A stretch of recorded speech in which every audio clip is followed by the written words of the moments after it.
Сегодня федеральное законодательство предоставляет льготникам возможность самим решать, что в их случае выгоднее – соцпакет или его компенсация. И, как показывает практика, многие предпочитают деньги. Мол, так выгодней, хотя серьезная ли сумма выигрыша? В настоящее время денежная компенсация составляет 1074 рубля. Из них на лекарственное обеспечение приходится 828 рублей. То есть, соответственно, отказавшись от пакета льготного в пользу денежной компенсации, человек теряет право на стабильное и полное лекарственное обеспечение, которое, конечно же, этими деньгами, 828 рублями, никогда не покрывается. Зачастую человек, который попадает в эту льготную категорию, тратит в месяц на лечение десятки тысяч рублей, а бывают такие заболевания, на которые требуется и сотни тысяч рублей.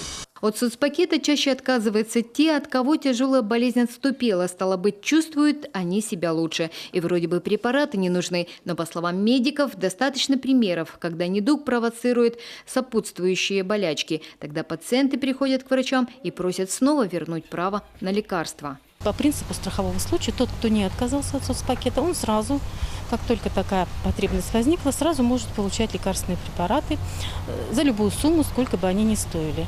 Отказавшись от соцпакета, да, инвалиды первой и второй группы, которые не работают, они могут еще по региональной льготе, да, иметь. А вот третья группа, работающие инвалиды, они такого права не имеют. И, соответственно, очень многие потом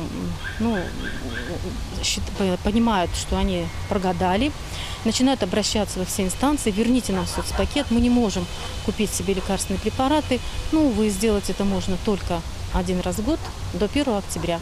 Нередко льготники жалуются на отсутствие в аптеках бесплатных препаратов и считают, лучше самим покупать. Но в этом дефиците, как объясняют в Минздраве, виноваты они же. Люди, которые имеют право не только на федеральные, но и региональные льготы, идут на хитрость. Отказавшись от соцпакета, они получают и деньги, и бесплатное лекарство уже от республики. Из 80 тысяч федеральных льготников таких 67%.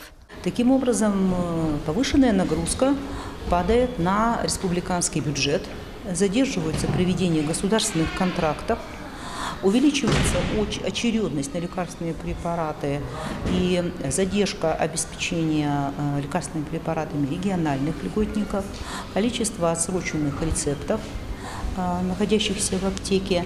А еще можно отказаться от части соцпакета, например, от санаторно-курортного лечения и бесплатного проезда, конечно, если человек не пользуется ими. Кроме того, если кто пожелает возобновить право на получение препаратов, это можно сделать до октября. Или изменить ранее принятое решение и аннулировать заявление. Это нужно сделать до конца сентября.